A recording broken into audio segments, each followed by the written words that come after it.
tell me where the Ambassador Hotel is? I thought it was on this block, and I don't recognize it.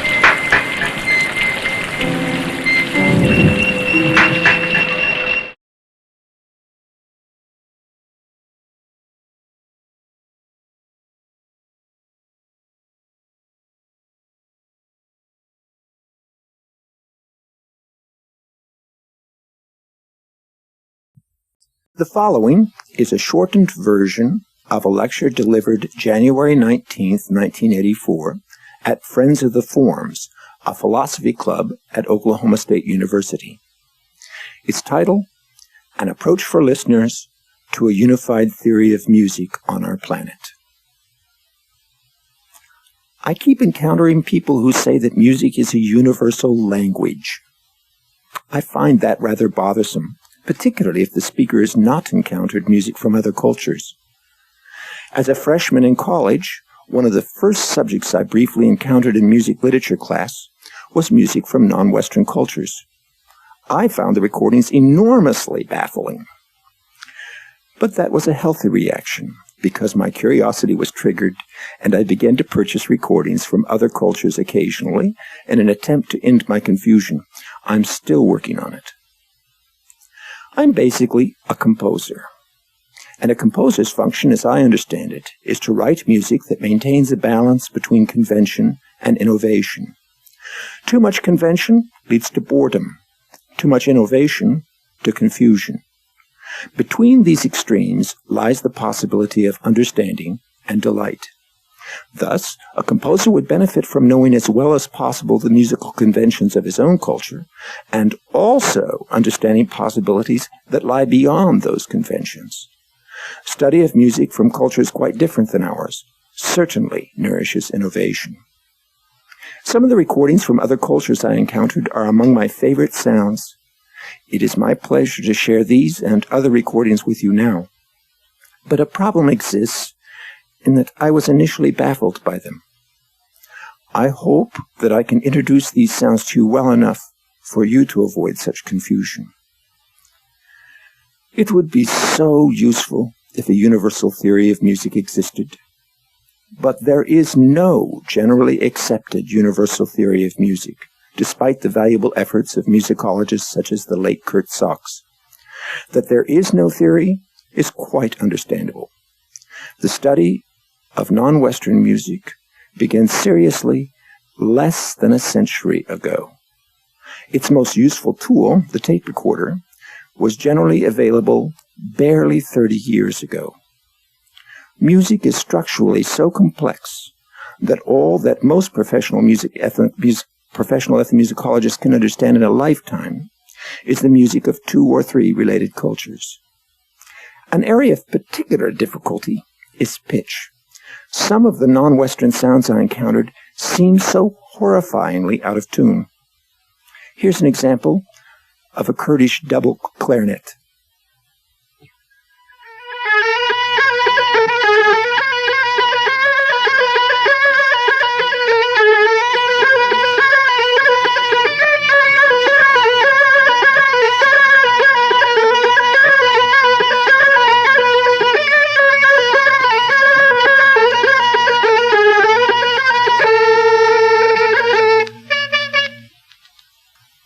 I did not realize at first how arbitrary our own Western civilization's division of the octave into 12 pitches was.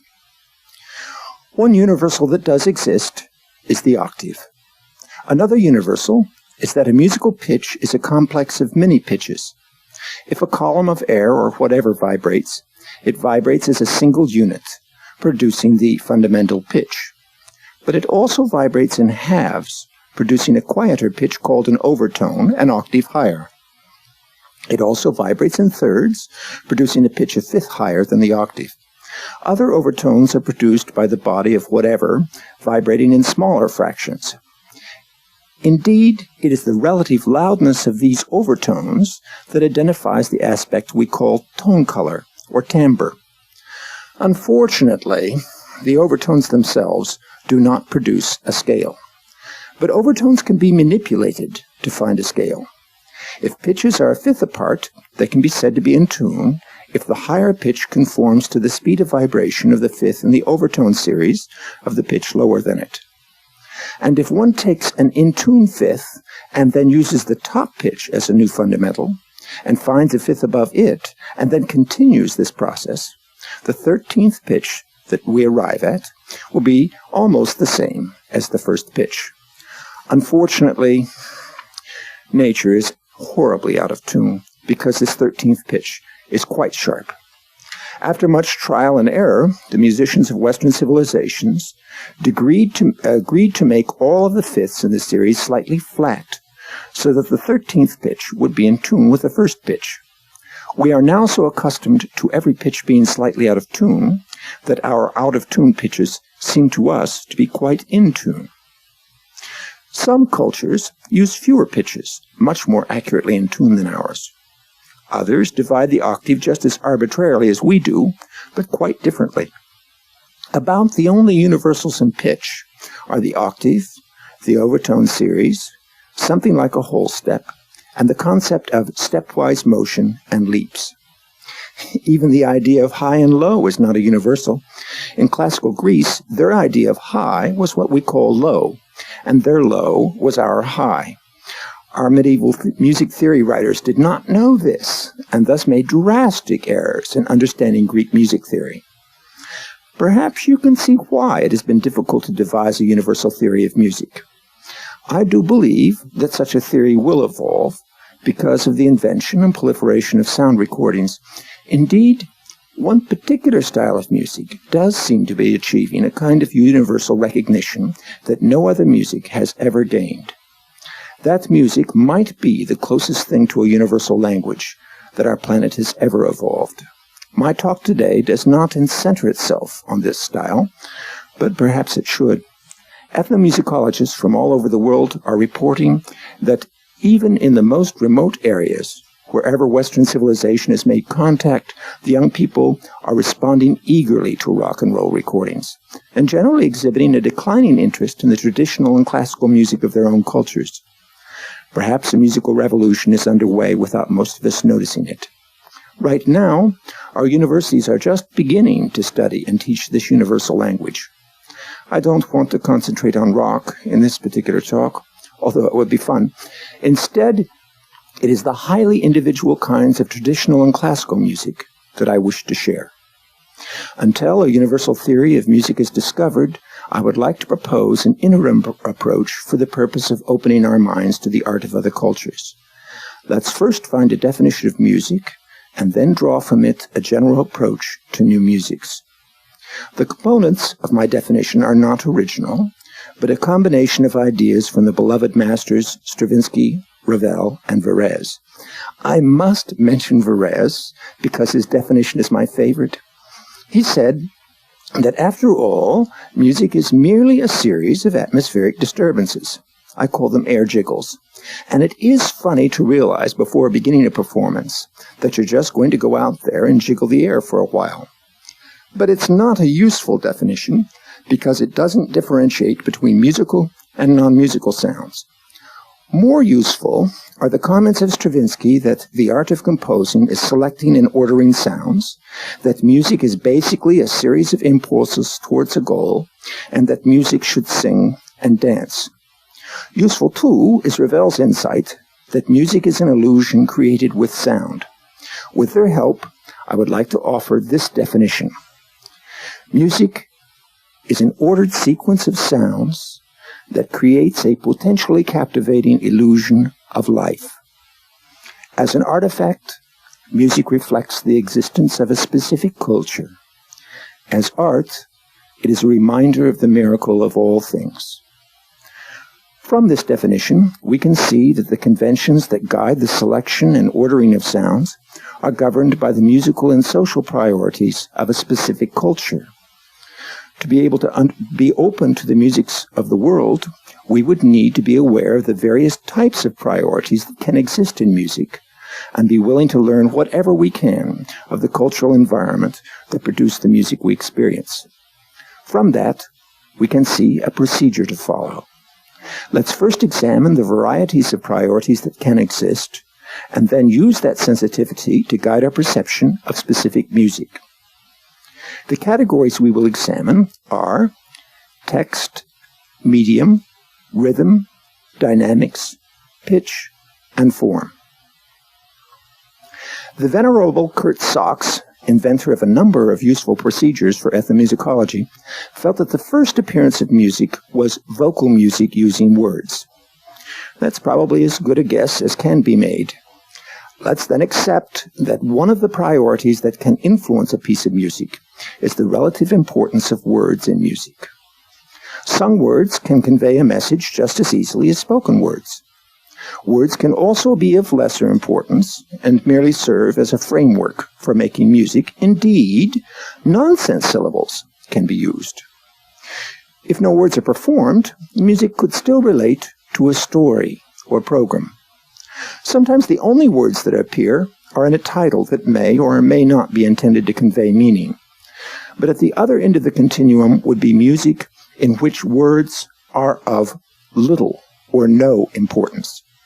One can see, though, that experience with words and ideas would be quite useful in understanding many types of music. The next category to be considered is the choice of medium. In general, music is for voices or instruments or both. If the music is for voice or heavily influenced by vocal style, as is most of the music in Western civilization, another universal occurs. Singers have to breathe occasionally, and this does limit the number of sounds that can be joined together in one breath. Again, the range of phonetic sounds used in a language can influence the selection of tone colors in music. In some styles, contrast of various sections depends on contrasting use of tone colors.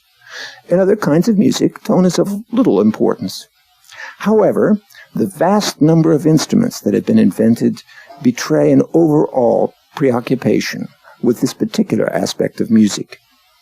Instruments have been classed into 5 convenient groups: idiophones, or instruments whose material itself produces the sound without being previously stretched in any way; membranophones, using a stretched membrane; chordophones, string instruments; areophones, in which the sound is caused by a vibrating column of air; and electrophones, which depend on an electrical current.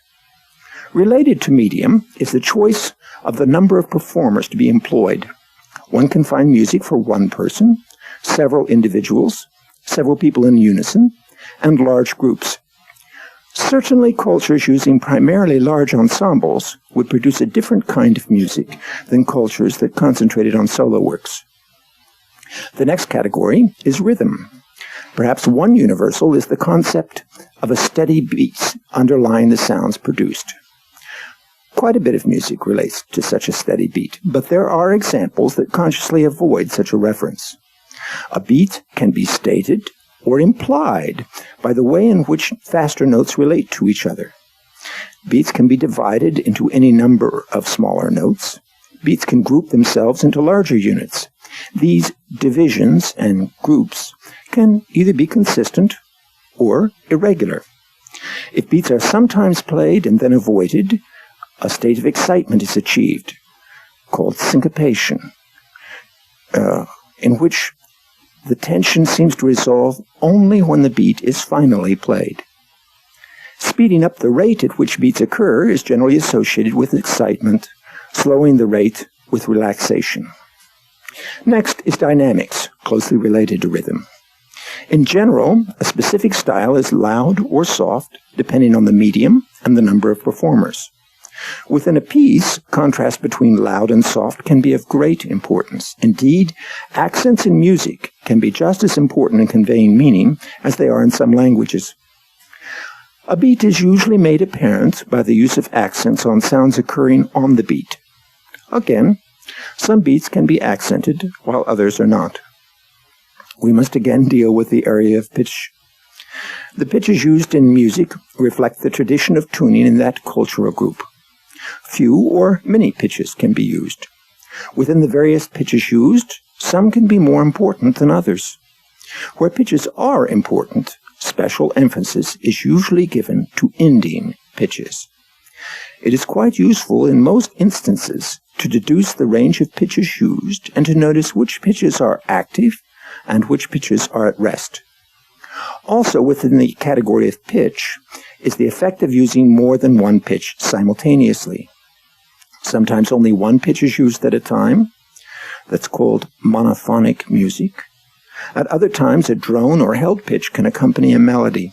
Sometimes more than one melody occurs simultaneously. Polyphonic music. Sometimes the emphasis is mostly on simultaneous pitches or harmony.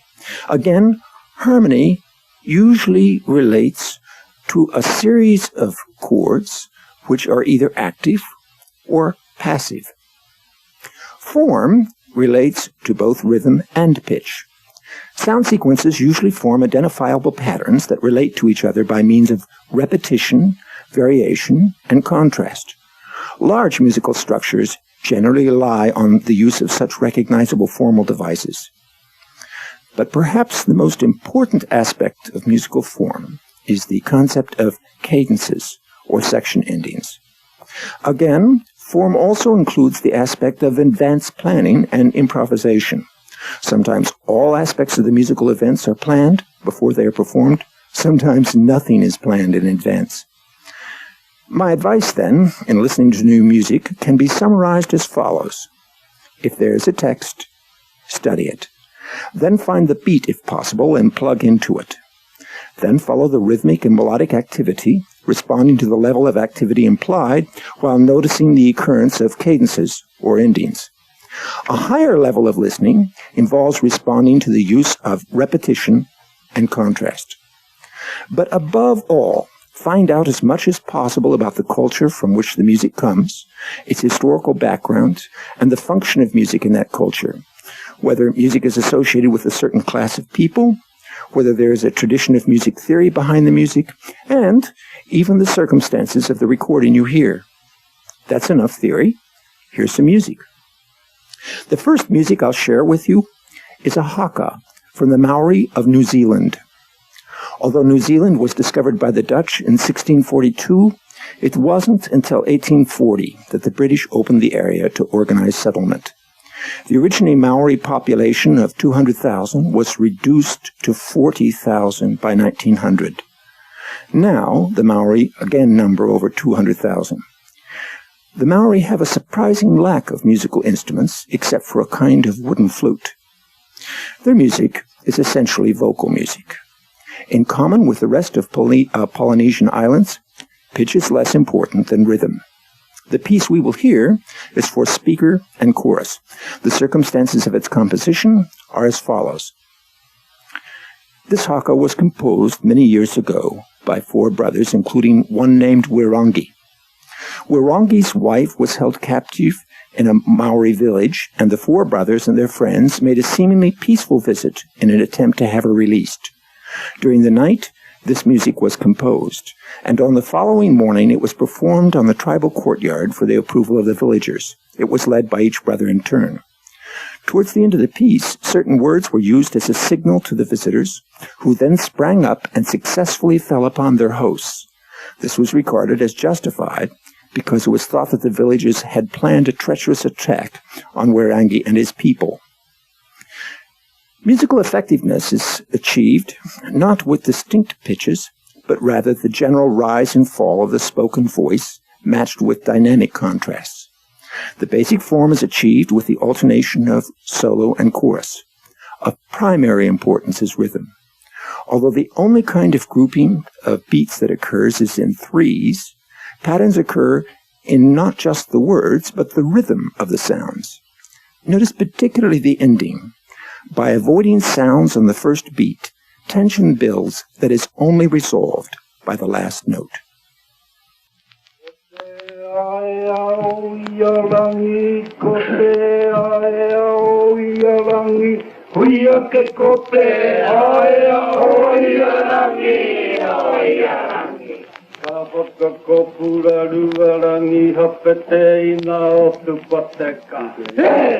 Otupateka, hey! Otupateka, huakina, huakina, huakina.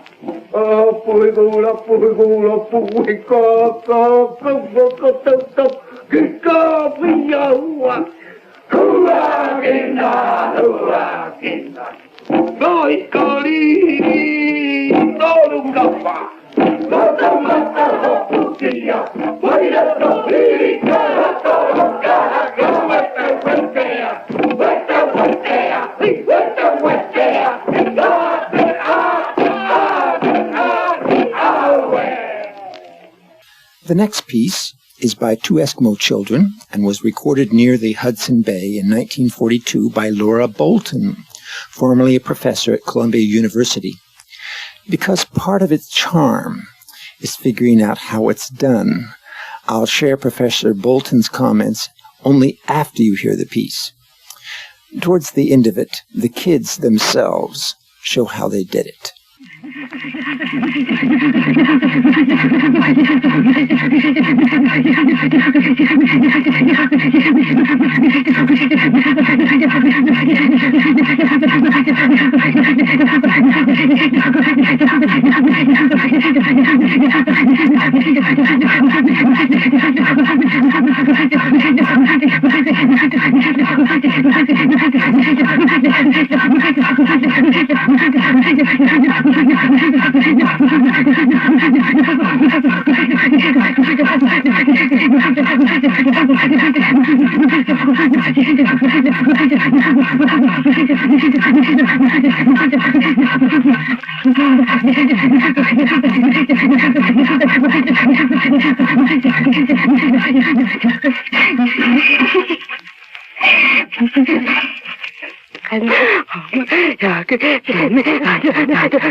Here are Laura Bolton's comments.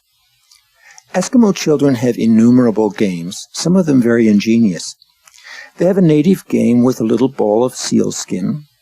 They play at imitating grown-ups with hunting, fishing, and archery games.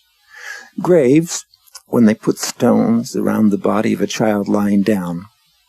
One of their cleverest games involves putting the bones of animals together in their proper places. In the game in this recording, two girls about 15 years old placed a kettle on the ground, bent down, and whispered words into it. The rhythmic aspirated breathing imitated tools they had heard at the Hudson Bay trading post. She says that the art of imitating sounds could be very serious business to them. One adult hunter could imitate with great accuracy the grunts of seals and walruses, sometimes well enough to bring the curious animals within shooting range. Next are two examples of Aboriginal music from Arnhem Land in northeast Australia. The first illustrates the use of a long tube called a didgeridoo, which is used as a wind instrument drone, and then combined with tapping sticks. These instruments are almost always just used to accompany vocal melodies. But because the text to this song was sacred, it was not recorded. The music is much more complicated than it might seem at first. The clapsticks repeat a rhythmic pattern 13 beats long. I'll clap their rhythm while I say the beats. 1, 2, 3, 4, 5, 6, 7, 8, 9, 10, 11, 12, 13. 1, 2, 3, 4, 5, 6, 7, 8, 9, 10, 11, 12, 13. 1, 2, 3, 4, 5, 6, 7, 8, 9, 10, 11, 12, 13, etc.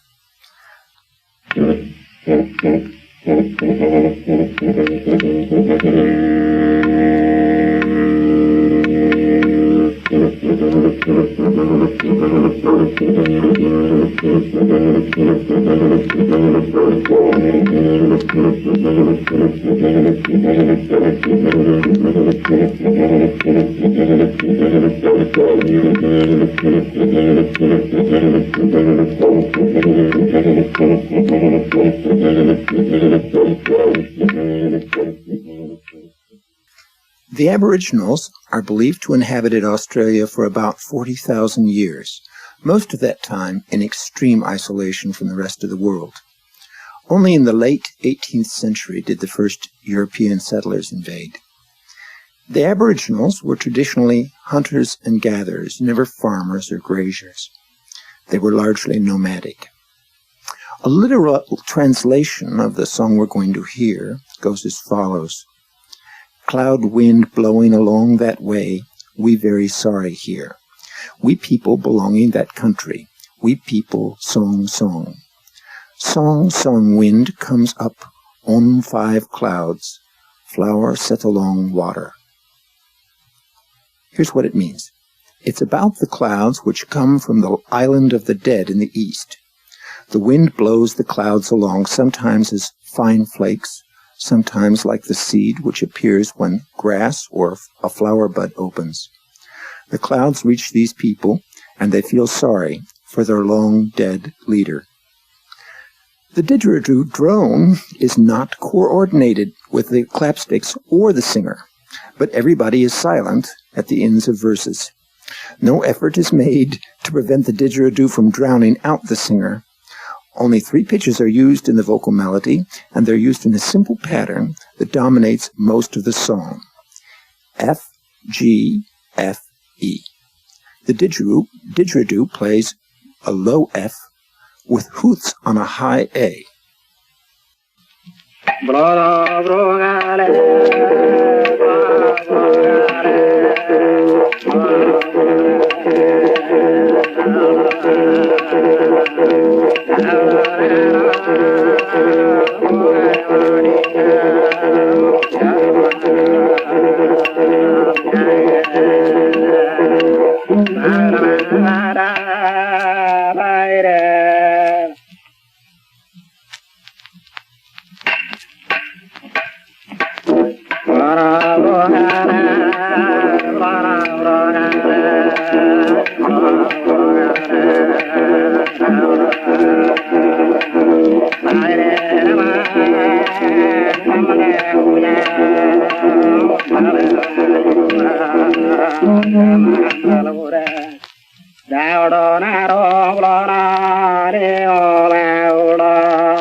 As you might have noticed, the lower pitch could have been equally called E flat at times. But although there seemed to be a difference in the lower pitch, both E natural and E flat, it is certainly implied that it's a 3-note melody rather than a 4-note melody. The next music is for 2 soloists with chorus and clapsticks, performed by the Pygmies of the Ituri Forrest using a pentatonic or 5-note scale B-A-G-E-D. Real Pygmy music is only heard in the forest. They have distinct types of songs for distinct activities. Hunting songs may be sung when setting out in the morning, but more often in the evening after a meal around the campfire. The men all eat together, while the women and children eat outside their beehive-shaped huts. In this elephant hunting song, split sticks are used to mark the time. The solo is taken up by the two young hunters. The chorus, very hesitant and uncertain at the beginning, slowly gets way, using the particular hooting techniques in which each singer has one or two notes to sing at the appropriate moment. As the chorus accompanies, the soloists tell their simple story, occasionally breaking off to tell the others that they are putting up a pretty poor show. As the chorus continues, the hunters dance and mime the story of the elephant hunt.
Here's a Navajo circle dance song, again using only 5 pitches, but without any accompaniment. Overall, Indian music is mostly vocal, performed by males, usually including nonsense syllables within the text. The songs are mostly religious, although the ones we will hear now are secular. The Navajos and Apaches seem to have come from the north to the southwest very recently, as recently as 1200 to 1300 AD. Indeed, languages related to Navajo and Apache are spoken in northeast Canada.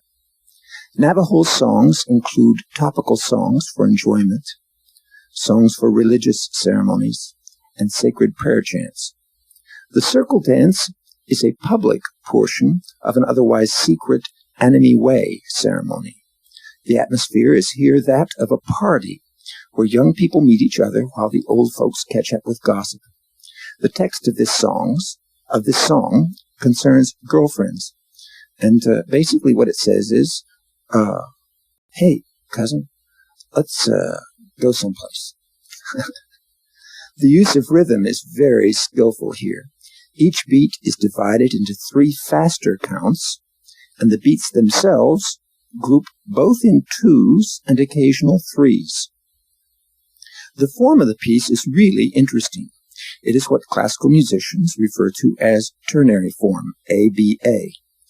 That means the opening part is followed by a contrasting part, and then there's a return to the opening part. Each part is repeated twice, so the form would actually be AA, BB, A prime, and then a 1 measure ending. The number of counts in each section is very intricate and is repeated exactly by 2 men in unison, so it's no accident. The number of beats in the measures are first It starts in 2s, and then there's a measure in 3, 4 measures in 2, 1 more in 3, and 1 more in 2, like this. 1, 2, 1, 2, 1, 2, 3, 1, 2, 1, 2, 1, 2, 1, 2, 1, 2, 3, 1, 2. The rhythm generally concerns itself with the first 2 divisions of each beat. If one counts beats as 1-ender, 2-ender, 1-ender, 2-ender, it generally concerns itself with 1-end, 2-end, 1-end, 2-end, although at the end you get a division into all 3. One would count it like this: 1-end, 2, 1, and 1-end, and 3, 1-end, 2, 1-end, 2, 1-end, and 1-end, 2-end, 1, 2-end, 3-ender, 1, 2, and then it's repeated. 1, 2, and 1-end, 3, 1-end, 2, 1-end, 2, 1-end, and 1-end, 2-end, 1, 2-end, 3-ender, 1, 2. The B section is much shorter, only 4 measures long. It has 2 measures of 2, 1 of 3, and 1 of 2, as follows. 1, 2, 1-end, 2-end, 1-end, 2-end, 3-end, 1, 2, and it's repeated. 1, 2, 1-end, 2-end, 1-end, 2-end, 3-end, 1, 2. Then there's a return to the section resembling A. In fact, the ending of it is exactly the same as A, only the beginning is changed. It's sung by 2 men in unison.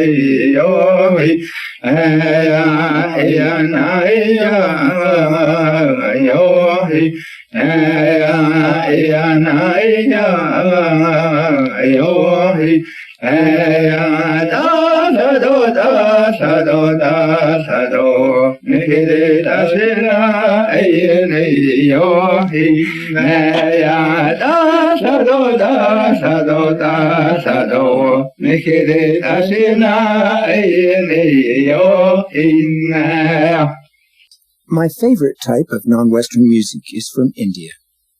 I decided not to include any of that music because it would take a full hour just to explain the rudiments of it. The examples of music I've shared with you are rather simple, but I did that to avoid overly lengthy explanations. Hopefully you found these sounds intriguing enough to explore more on your own. I must recommend most highly music from both South and North India, from Bali, from China, and Japan. Then followed a question and answer period, and now follows on this tape how it actually went.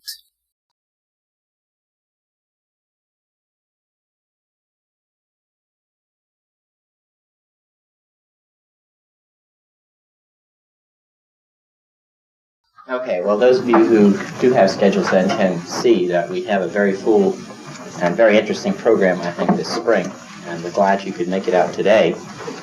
We have Professor Evan Tonsing from the music department to talk to us today about an approach for listeners to a unified theory of music on our planet. Professor Tonsing. The first thing I will do is erase this blackboard, which has absolutely nothing to do with anything I'm going to say.